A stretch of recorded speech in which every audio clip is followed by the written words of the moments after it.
Аз обичам азбуката. Една кампания на Фондация Деца на България.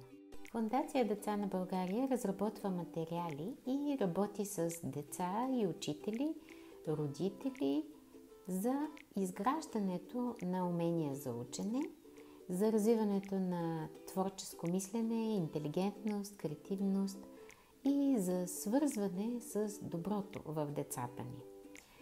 Тук виждате една карта, която предлагаме на вниманието ви, карта за оцветяване. Тя е посветена на буквичките и нашата българска азбука, кирилицата.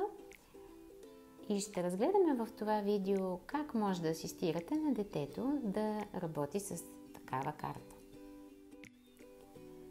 Първо може да изберете любимата буквичка. Ако вашата любима буквичка е в центъра, то помогнете на детето да си избере цвят и да оцвети първо буквата.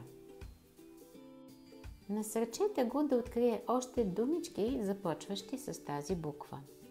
Мисловните карти, с които работим, са напълно свободен формат, така че може да записвате всичко, което имате желание на всяко място, което намерите на листа. Например, може да свържете буквичката В, в случая на нашата карта в центъра е буквичката В и около нея да запишете думички, които сте избрали, започващи с В. Насочете вниманието му към буквичката, която е част от азбуката. Или може да го поканите да открие къде е азбуката или някоя друга буква в кирилската азбука. Това е място, на което в зависимост от възрастта на детето може да насърчите разговор в посока българската азбука. В лявата част на картата ще видите "Обичам азбуката". Помолете детето да прочете на глас "Обичам азбуката" и да добави своето "аз" над този текст. А ако то не може да чете, направете го вие. Задавайте въпроси на детето по картинките. Какво е това? Или какво виждаш тук? Помагайте му да се изразява и да разсъждава на глас. Няма грешни отговори. Насърчавайте откривателството, въображението и свободното мислене. В долната част на картата ще видите следната схема. Любими думи и кръгчета, свързани с чертички. Това са така наречените мисловни карти.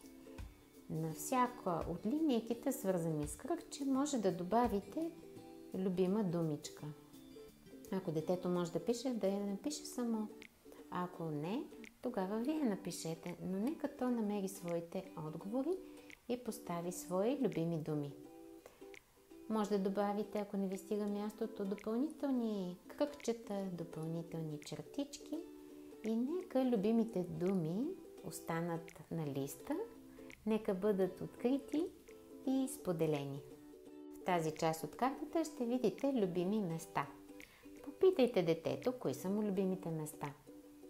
И нека си постави точка или цветенце, кръгче, стрелкичка, каквото искат там, където са любимите му места. Ако не знае къде се намират на картата на България, помогнете му. Това може да бъде родния град, градове, с които е свързано семейството или пък места, на които обичате да ходите. Нека местата, любимите ни места из България станат видими на нашата карта. А какво е това? Това е добро. Поговорете. Дайте си примери. Попитайте и помогнете на детето да открие защо е важно или какво означава да правя добро. Какво означава да мисля добро и какво означава да говоря добро. Защо това може да е важно и какви ставаме, когато мислим, говорим и правим добро. Тук ще видите и сърчице и мозък. Може да помислите и да разсъждавате какво означава да си умен и какво означава да си сърдечен. И защо е важно да бъдем и сърдечни, и умни. интелигентни. И накрая, може ли буквите да ни направят по-добри, по-умни и по-сърдечни? Как можем да бъдем по-добри? Търсете отново и отново начините, по които можем да творим, да бъдем добри, да знаем и да се стремим към знанието и към мъдростта.